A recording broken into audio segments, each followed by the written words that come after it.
Narail express একটি news প্রকাশ করেছে যে সাকিব আল হাসান এবং সাকিব খান পাত্তাই দিল না হচ্ছে পরিমণিকে স্টেজে রেখেই তারা স্টেজ থেকে নেমে গিয়েছেন। মানে ওখানে যে পরিমণির কোনো অস্তিত্ব আছে সেটাই স্বীকার করলেন না সাকিব খান, এবং আমরাও সেটা বিভিন্ন ভিডিও এবং ছবিতে দেখেছি যে পরিমণির দিকে ফিরেও তাকায়নি আমাদের এই দুই কিং, একজন ক্রিকেটের কিং, একজন চলচ্চিত্রের কিং। তো আমি আসলে খুব খুশিই হয়েছি যে এইরকম একটা দৃশ্য দেখে। এরকমই আসলে হওয়া উচিত। তবে আমি একটু কনফিউজড যে এখানে পরিমণিকে আসলে ডাকাও বা কেন হলো? হয়তো সে অনেক দেখতে সুন্দর, এবং হারল্যান্ড মনে করছে যে অপু বিশ্বাসকে না ডেকে পরিমণিকে যদি ডাকি তাহলে হয়তো এই ব্র্যান্ডের গ্রহণযোগ্যতা অনেক বাড়বে। কারণ আমরা তো জানি যে অপু বিশ্বাসের স্কিন কেমন। তো তারা মনে করছে যে পরিমণির স্কিন যেহেতু সবচেয়ে সুন্দর, তাহলে পরিমণিকেই ডাকি, নাহলে তো মানুষ বলবে যে ও যার নিজের স্কিনেরই ঠিক ঠিকানা নাই সে আবার আসছে কসমেটিক্সের প্রচার প্রচারণা করতে। হতে পারে না, এরকম কথা হতে পারে। এই জন্যই হারল্যান্ডের সাথে যুক্ত হয়েছে হচ্ছে পরিমণি, এবং অপু বিশ্বাসকে তো এখন আর দেখাও যায় না। কিন্তু এখানে শাকিব খান একদম ফিরেই তাকাইলেন না। আহারে, তার সাথে তো একটা মুভিও করছিল। পরিমণি তো বিভিন্ন সময় দেখি শাকিব খানকে নিয়ে উইশ করে পোস্টও দেয়। এই কাজটা শাকিব খান কিভাবে করলো? সে আসলে সাকিব আল হাসানের সাথেই খুনসুটিতে ব্যস্ত ছিল, এবং তাদের ভিতরে হৃদ্যতাপূর্ণ সম্পর্ক দেখে খুবই ভালো লাগতেছিল। যদিও সাকিব আল হাসান অস্থির হয়েছিল যে কখন তিনি মঞ্চ ত্যাগ করবে। তবে আমি এটাও স্বীকার করি বা মনে করি যে এখানে সাকিব আল হাসানকে যুক্ত করার কোনো দরকারই ছিল না। হয়তো ওনার একটা ফেস ভ্যালু আছে, এই কারণে তাকে যুক্ত করা হয়েছে। তারপরেও আমার মনে হয় এখানে অন্য কাউকে যুক্ত করা ভালো ছিল, যার কিনা কোম্পানির প্রতি দরদ আছে, মায়া আছে। সাকিব আল হাসানের মুভমেন্ট দেখে আমার মনে হলো না যে তার এখানে যুক্ত হওয়ার কোনো প্যাশন তার ভিতরে ছিল।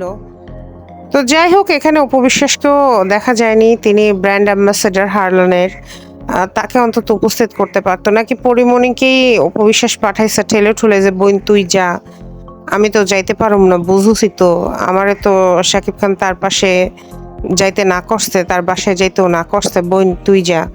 আমি আসলে জানি না, নাকি শাকিব খান বলছে যে পরিমণি মানে অপু বিশ্বাস যদি আসে তাহলে আমি এই প্রোগ্রামে থাকবো না, এরকম কোনো শর্ত নিশ্চয়ই আগে দিয়ে রেখেছিলেন না। তা না হলে ওয়াই পরিমণি? এখানে সবচেয়ে ভালো হতো যদি মিমকে রাখা হতো। মিমের একটা পজিটিভ গ্রহণযোগ্যতা আছে মানুষের কাছে, যেটা হচ্ছে পরিমণির নাই। তিনি বিতর্কিত থাকতে পছন্দ করেন, চাইলেও বা না চাইলেও তিনি বিতর্কিত ব্যাপারে জড়িয়ে যান। কিন্তু এইভাবে তাকে স্টেজে রেখে নেমে গেল, এবং তাকে নিয়েও যায় নাই, যেন সেই স্টেজের উপস্থাপিকা। আর সাকিব আল হাসান, সাকিব খান এরা হচ্ছে দর্শক, তো অতিথি অনুষ্ঠানের। তো তারা চলে গেল উপস্থাপিকাকে মঞ্চে রেখে, তারা স্টেজ থেকে নেমে গেল, এরকম একটা বিষয় মনে হলো।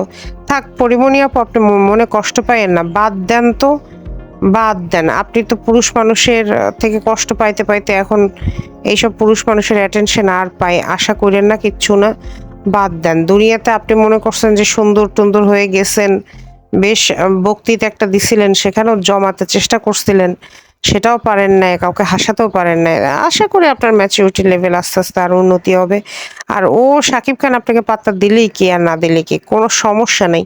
আপনাকে পাত্তা দেওয়ার মতো লোকের কি অভাব আছে নাকি? দূর, এটা নিয়ে মন টন খারাপ করেন না। উনি কিন্তু ওনার ফেসবুক পেজে এখন পর্যন্ত ওই হারল্যান্ডের কোনো ছবি টবি পোস্টও করে নাই। মেবি মান বা অভিমান থেকে। ওনার আবার মান অভিমান কিন্তু খুব বেশি, বেশ জিদ্দি মেয়ে। যাই হোক আপু, মন খারাপ করেন না, হ্যাঁ সমস্যা নেই, আমরা আছি আপনার সাথে।